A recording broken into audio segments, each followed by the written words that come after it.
तो यार आप में से काफ़ी सारे लोगों ने चैनल को सब्सक्राइब नहीं कर रखा है। तो गाइस जिन लोगों ने चैनल को सब्सक्राइब नहीं कर रखा है ना, कर लो, देख लो तुम लोग, अब कर लो फटाफट। स्वागत है आप लोगों का सोलो लेवलिंग के एक और नए एपिसोड के अंदर। जैसा कि हम लोगों ने लास्ट वाले एपिसोड में देख लिया था कि जिन्वू और उस बड़े वाले मॉन्स्टर यानी मोनार्च के बीच में एक डील हो जाती है।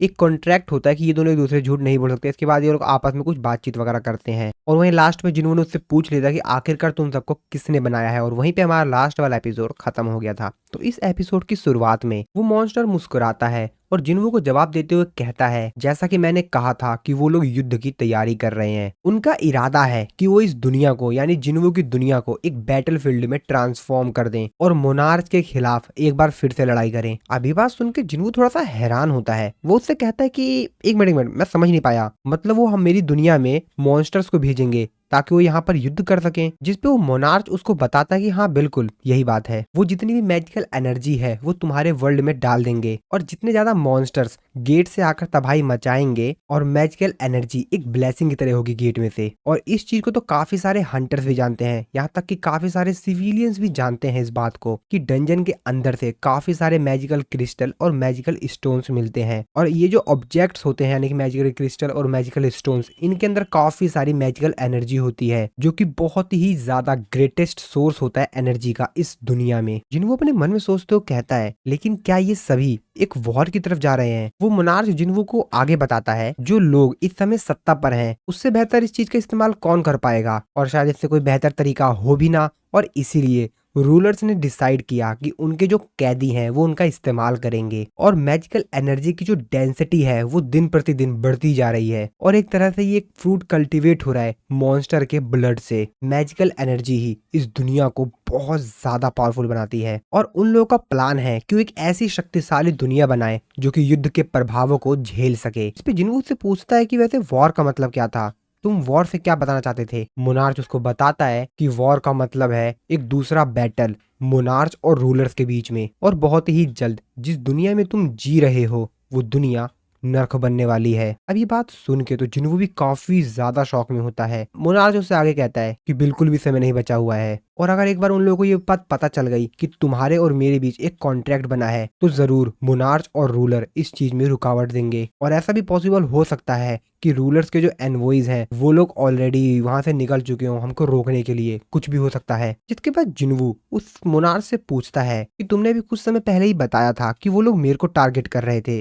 लेकिन क्यों वो लोग मुझे क्यों टारगेट कर रहे थे? अभी बात सुन के वो मोनार्च थोड़ा सा हैरान होता है। वो जिन्वू से कहता है, क्या सच में तुमको नहीं पता? असल में जो पावर तुम्हारे अंदर है, जो पावर तुम अंदर अपने अंदर प्रोसेस करते हो, एक्चुअली वो तुम्हारी पावर है ही नहीं। और अगर ये पावर्स तुम्हारे पास है, ये इस बात का सबूत है कि ओरिजिनल ऑनर ने मोनार्च के साथ विश्वासघात किया है, और इस हिसाब से तुम मोनार्च और रूलर्स दोनों के ही एनिमी बन चुके हो। लेकिन फिर भी मैं कसम खाता हूँ कि मैं तुम्हारी तरफ से लड़ूंगा, सो प्लीज मेरी हेल्प करो और मेरे को इन जंजीरों से आजाद करवाओ। जिन्वू भी उसकी बात बड़े ध्यान से सुन रहा होता है, लेकिन तभी उसको जिन्वू की थोड़ी सी शकल अलग सी दिखाई देती है, उसको कुछ अजीब सा दिखाई देता है। जिन्वू उससे कहता है कि अगर तुम मेरी साइड से ही लड़ने वाले हो तो इससे बेहतर तो यही रहेगा कि मैं तुमको अपने शैडो सोल्जर में कन्वर्ट कर लूं। और उसको जिन्वू का फेस कुछ अलग सा दिखाई देता है। इस चीज को देखकर वो तो काफी ज्यादा हैरान होता है, वो शॉक में होता है एकदम से। लेकिन तभी जैसे उसका ध्यान दोबारा जिन्वू की तरफ जाता है अच्छे से, तो वो देखता है कि जिन्वू तो नॉर्मल ही है। अब वो इस चीज को देखकर काफी ज्यादा हैरान होता है। वो अपने मन में सोच रहा होता है कि एक मिनट अभी हुआ क्या था, अभी बस कुछ मोमेंट्स पहले ही हुआ क्या था यहाँ पर। वो मोनार्च जिन्वू से कहता है, तो क्या तुमने मोनार्च और रूलर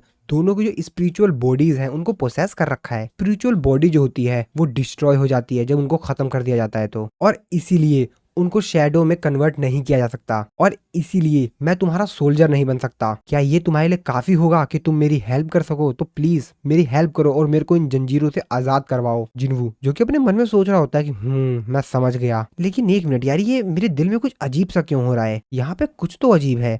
लेकिन वो मोनार्च बार बार जिन्वू से बोल रहा होता है कि मेरे को खोलो, मेरे को इन जंजीरों से आजाद करवाओ। जिन्वू ने भी अपना डैगर हाथ में निकाल लिया होता है और उसके करीब जा रहा होता है। जिन्वू उससे बोलता है, तो जैसा कि तुमने कहा था कि तुम मेरे साइड हो। वो मोनार्च भी कहता है कि हाँ बिल्कुल बिल्कुल मैं तुम्हारी साइड ही हूँ, अगर तुम मेरी हेल्प करोगे तो मैं तुम्हारी हेल्प करूंगा, बिल्कुल करूंगा। और फिर जिन्वू भी उसकी जो जंजीर होती है जिसमें वो कैद होता है उस जंजीर को काट देता है अपने डैगर की मदद से। मोनार्च आगे कहता है कि ये तुमने बहुत बेहतर किया, ये काफी बेहतरीन डील है दो मोनार्च के बीच में। यानी कि जिन्वू और इस मोनार्च के बीच में। लेकिन वो मोनार्च अभी भी अपने मन में सोच रहा होता है कि अभी जो थोड़े समय पहले मैंने देखा था, यानी कि जिन्वू की उसने शक्ल देखी थी ना, दो मोनार्च को, दो बॉडीज को एक ही के अंदर, अब उस चीज को लेकर काफी ज्यादा कंफ्यूज था। वो अपने मन में सोच रहा होता है कि अभी थोड़े समय पहले जो सीन मैंने देखा था, क्या वो सिर्फ एक मेरी इमेजिनेशन थी या वो सच था। अब इसे भी कुछ क्लियर नहीं हो रहा होता है, वो अपने मन में बस ये सोच रहा होता है। वो ये सब कुछ सोच ही रहा होता है कि तभी जिन्वू उससे आगे बोलता है, तो फिर इसका मतलब तो ये है ना कि तुम ह्यूमैनिटी के साइड हो, इंसानियत की साइड। अब ये बात सुन के वो मोनार्च कुछ आगे बोल पाता,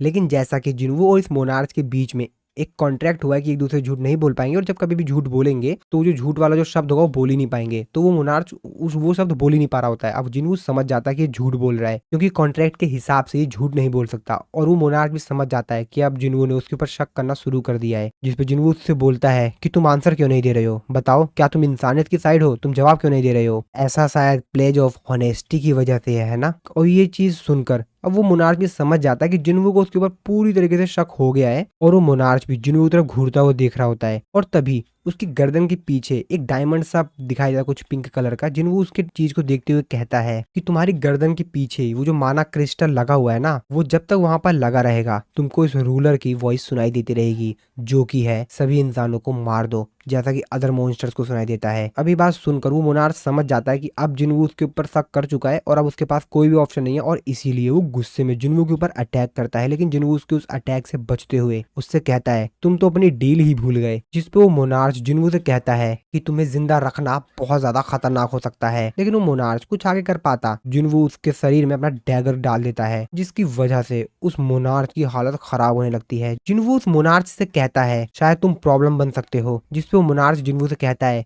कि नहीं, तुम गलत हो, प्रॉब्लम मैं नहीं, प्रॉब्लम तुम हो। वो मोनार्च आगे कुछ कर पाता, जिन्वू उस मोनार्च को बुरी तरीके से घायल कर देता है। वो मोनार्च भी काफी ज्यादा घायल हो चुका होता है। हालांकि वो कोशिश करता है जिन्वू के ऊपर दोबारा से अटैक करने की, लेकिन कहाँ वो जिन्वू से लड़ पाएगा। जिन्वू फिर से उसके ऊपर अटैक करता है और उसको बहुत ज्यादा घायल कर देता है। और अपने अंत समय पर वो मोनार्च जिन्वू से कहता है कि जो लड़ाई होगी तुम्हारी दुनिया के प्रेसिडेंट और उन कैप्चर्ड मॉन्स्टर्स के बीच में, वो बहुत ही ज्यादा खतरनाक होने वाली है। दिलचस्प होगी वो लड़ाई, और तुम्हारी दुनिया नर्क बन जाएगी। मैं आशा करता हूँ हर वो चीज जिसको तुम प्रोटेक्ट कर रहे हो वो जलकर राख बन जाएगी और इस युद्ध में कहीं दफन हो जाएगी। जिसपे जिन्वू से कहता है कि ऐसा कुछ भी नहीं होगा, और अपना डैगर फेंक कर उस मोनार्च को मार देता है। जिन्वू का सिस्टम उसको नोटिफाई करके बताता है कि डंजन मास्टर को आपने हरा दिया है, यानी कि मोनार्च ऑफ बिगिनिंग रह गया, जो कि 9 मोनार्च में से एक मोनार्च है। इसके बाद जिन्वू को सिस्टम उसके एक्सपीरियंस को कैलकुलेट कर रहा होता है, और अब ऐसा इसलिए होता है क्योंकि जो उसको एक्सपीरियंस मिला हुआ होता है वो बहुत ज्यादा होता है, और इस चीज को जोड़ने में, ऐड करने में थोड़ा सा समय लगेगा जिन्वू के सिस्टम को, क्योंकि उसने यार एक मोनार्च को मारा है, और उसकी पावर जो एक्सपीरियंस होगी, लेवल अप होगा, वो तो भाई नेक्स्ट लेवल का होने वाला है। जिन्वू अपने आप से कहता है कि ये बहुत ज्यादा शर्म की बात है कि मैं इसके शैडो सोल्जर को ऑब्टेन नहीं कर पाया, लेकिन कोई नहीं,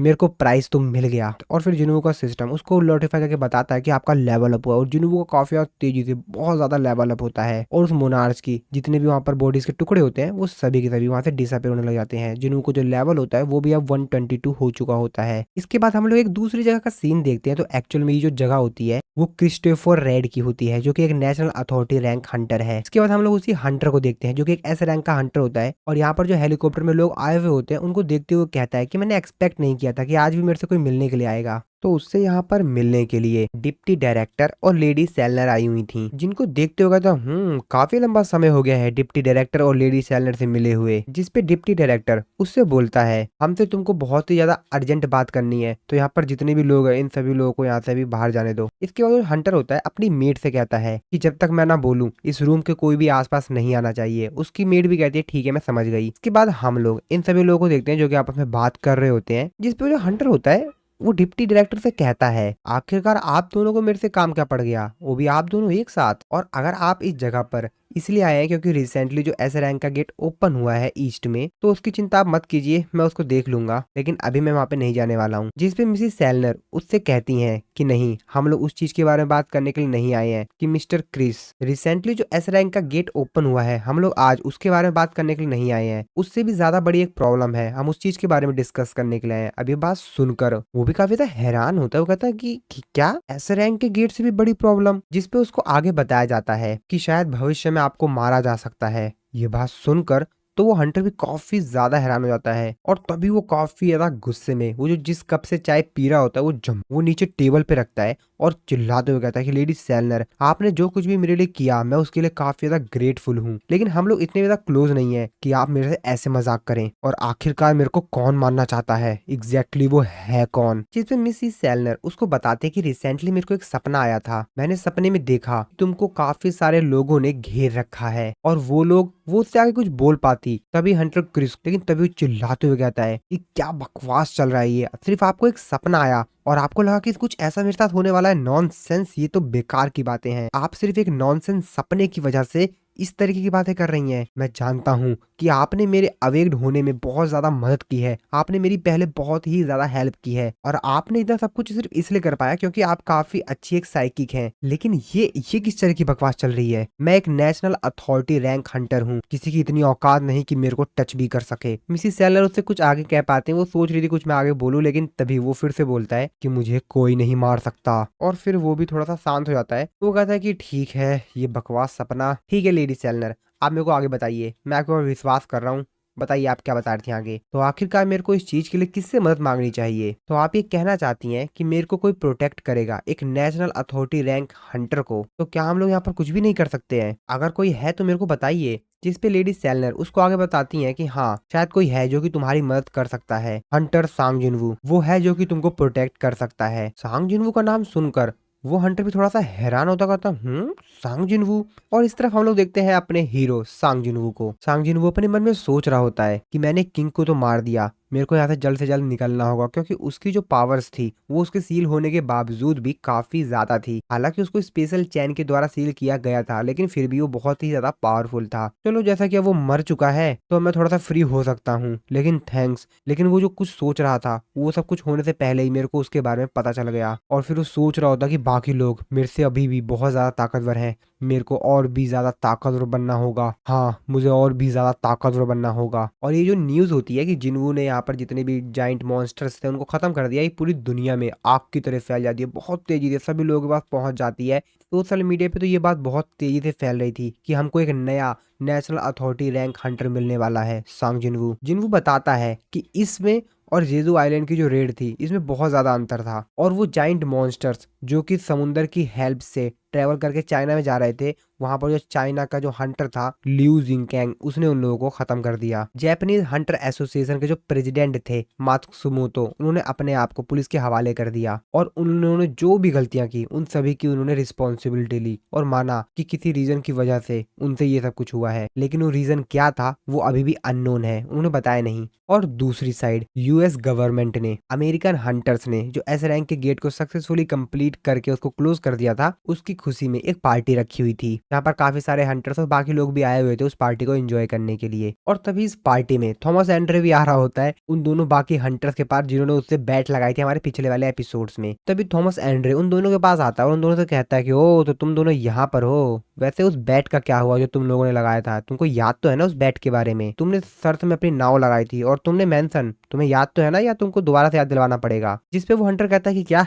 हमने कुछ भी बैट पे नहीं लगाया था। जिसमें थॉमस एंड्रे उसकी तरफ जाता है और उसको मुस्कुराते हुए देखते हुए कहता है कि सही में ना, देख लो, अब नाटक मत करो। जिसपे वो कहता है कि नहीं, हमने कुछ भी शर्त पे नहीं लगाया था, तुम झूठ बोल रहे हो। तभी थॉमस एंड्रे ने जो टाई पहनी हुई होती है उसको देखते हुए कहता है कि वैसे ये टाई मेरे को अच्छी लग रही है। तभी अपने असिस्टेंट से पूछता है कि वैसे ये टाई कैसी लग रही है तुमको? जिसपे बताते हैं कि काफी ज्यादा एक्सपेंसिव है, लेकिन ये आपके टी शर्ट पे अच्छी नहीं लग रही है। और ऐसा कहते ही थॉमस एंड्रे ने जो टाई पहनी हुई होती है उसको साइड में फेंक देता है। उसके बाद कहता अब ठीक है ना। जिसके बाद उसकी असिस्टेंट उसको बताती है कि सर एक प्रॉब्लम है। तो इंटरनेशनल गिल्ड कॉन्फ्रेंस जो है वो जो हर साल दुनिया भर से बाकी गिल्ड्स को इन्वाइट करता है, उसकी उन्होंने लिस्ट जो है वो रिलीज कर दी है और उस लिस्ट में उन लोगों ने कोरियन के एजिन गिल्ड को भी इंक्लूड कर लिया। ये बस उनके थॉमस एंड्रे कहता है क्या एजिन गिल्ड? जिसपे बात है कि हाँ, एजिन गिल्ड जो कि हंटर सांग जिनवू की है। अब ये बात सुन के थॉमस एंड्रे कहता है ओ ये बात, तो मतलब वो अमेरिका आ रहा है। इसके बाद हम लोग सांग जिनवू को देखते हैं जिसने बाकी जितने भी बचे हुए जाइंट मॉन्स्टर्स होते हैं उन सभी को अपने शैडो सोल्जर में ऐड कर लिया होता है और वो बहुत ज्यादा होते हैं, मतलब लगभग जितने भी वहां पर होते हैं उन सभी को उसने शैडो सोल्जर में बना लिया होता है। जिनवू उन शैडो सोल्जर को देखते हुए कहता है कि अरे यार, ये तो मेरे लिए बहुत ज्यादा शर्म की बात है कि उनमें से कुछ मॉन्स्टर्स जिन्होंने समुद्र को पार कर लिया मैं उनको अपने शैडो सोल्जर में ऐड नहीं कर पाया, लेकिन कोई नहीं, ये भी बहुत ज्यादा है, इससे मेरी स्ट्रेंथ बढ़ेगी। और ये सब कुछ देख कर नजारा यहाँ पर जितने भी आर्मी के सोल्जर्स होते हैं वो तो काफी ज्यादा हैरान होते हैं, वो बात कर रहे होते हैं कि कैसे, वाओ क्या यही हंटर सांग जिनवू की एबिलिटी है। और ये सारी बातें सुनकर जो अपना योजिन होता है वो तो भाई मुस्कुरा रहा होता है, वो अपने मन में सोचते कहता है ये हुई ना बात। ये सभी के सभी पहली बार देखते काफी ज्यादा सरप्राइज हो गए, मेरे को लगा ही था ऐसा कुछ होगा। वो तो काफी ज्यादा खुश हो रहा था क्योंकि जिनवू की तारीफ हो रही होती है, और जिनवू की तारीफ मतलब वो सोचता है कि उसकी भी तारीफ हो रही है, तो भाई वो भी खुश है एकदम। तभी वहां पर हानेकावा आती है, तो योजिन को फोन देते हुए कहती है कि सर आपकी कॉल आई है। जिस पर योजिन कहता है क्या मेरे लिए कॉल आई है, जिस पे वो बताते हैं कि हाँ ये आपके लिए आई है। योजिन भी उस कॉल को पिकअप करता है और जैसे उस फोन को पिकअप करता है सामने से काफी ज्यादा तेजी से आवाज आती है, और वो चीज सुनकर योजिन काफी ज्यादा हैरान होता है।